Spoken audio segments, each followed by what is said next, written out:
Bob Hawkers, Fox Sports, with this and talking about doing more of these races. Does that mean Indy cars off the table for this year at all, or Indy 500? No, doesn't mean that.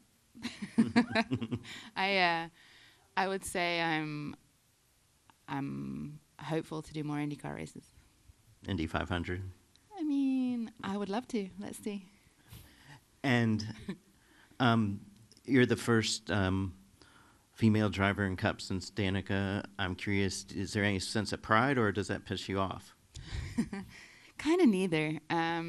It's disappointing that there aren't more women at any, like IndyCar, NASCAR, the Cup, sports cars. Really, there's been kind of like a gap. You know, there was Sarah Fisher and Danica and me and Simona and like a bunch of good drivers in that era, and then there's been really like this gap and this lull. And so when I stopped racing, and maybe alongside it, but definitely focused on it when I stopped racing, I'd love to bring up the next generation, because I think that there's only a handful of us that have those shared lived experiences, and I think that my experience might be valuable in helping them navigate it, because it's not like everybody says, what's it like to be a girl in racing? And I don't know, because I only have my own experience. I don't know what it's like to be a boy in racing, right?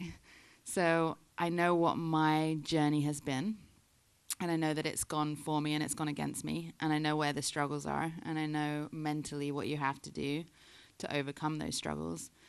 And so I think to me, it just is. I would much rather people just saw me as another race car driver on merit, but that's not reality, and I'm not immune to or blind to the fact that it has helped me in ways too. So I'm just going to go out there and be Katherine and do the very best that I can.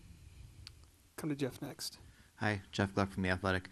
It's a tough balance that you're talking about, earning respect and getting experience for yourself, because obviously, like the respect part, you know, like BJ made his name in some ways off like being able to stay out of the way when he was getting lapped in a slow car, and so people would give respect for that. But you're also trying to, you know, get your own experience out there and learn on the flies. How do you balance those two things? Because they can be very different at times. That is one of my main concerns, I would say. I want to be respectful of the leaders and stay out of the way, because it's going to happen inevitably. But I also am worried that once you get out of the rhythm and you've got people constantly passing you, then you're always going slower. You're never going at your limit. So you don't really get to feel what the actual race is like. So I don't know yet. I mean, we've gone over it, like stay in second lane and let them go underneath you. I've got a great spotter, apparently. I haven't met him yet, but apparently he's awesome, Pepper. And so I think that will be a challenge. And I will say this, and it will go for every form of motorsport. The guys at the back are working way harder than the guys at the front, because the cars that you get when you're in a Penske or a Ganassi or whatever, an IndyCar or whatever it may be over here that's uber competitive is so much easier, right? It's so much easier to be at the front than it is the back. So I know that a lot of them have paid their dues by driving in my position, and so I think that they will respect that if I respect what they're trying to achieve too. Crasher with Speed Freaks. Going off a little bit of what Dustin said, was there any inclination of this being Women's History Month and that we've got to get this going in March? No. Do you know what? I'm going to admit this now, and I probably shouldn't use these words, but I'm going to anyway. I said, I'm going to fly under the radar for my first Cup race, right? Nobody's going to notice. We'll just be in the back. We'll chill. We'll get NASCAR permission. And then somebody was like, it's International Women's Day on Saturday. And I thought, oh, shit. There's no way. There's no way I'm flying under the radar. So, no, we did not take that into consideration. And here I am in front of you guys. And then secondly, I'm not sure who all is fully aware, but when you were out of money in Europe and you just were insistent on staying at that Cosworth office to meet Kevin Kalkoven, and he didn't want to meet you, he sent his daughter out. Did you have a backup plan if you were not able to get that meeting to happen, and now look at where you are from there?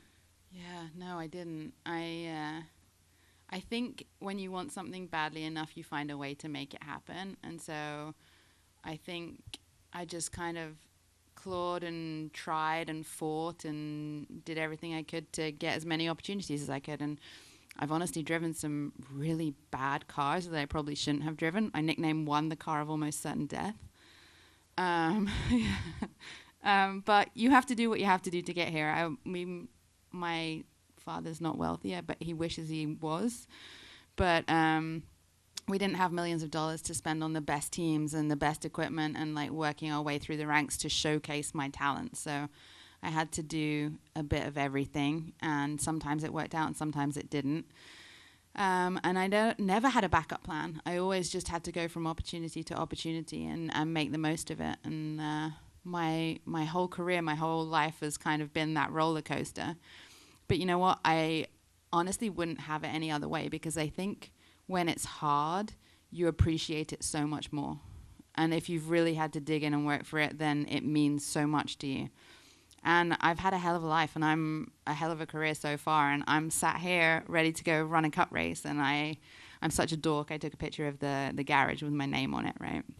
Because it's so cool. So, yeah, I'm grateful for the journey that I've had, and I wake up every morning realizing how lucky I am, honestly.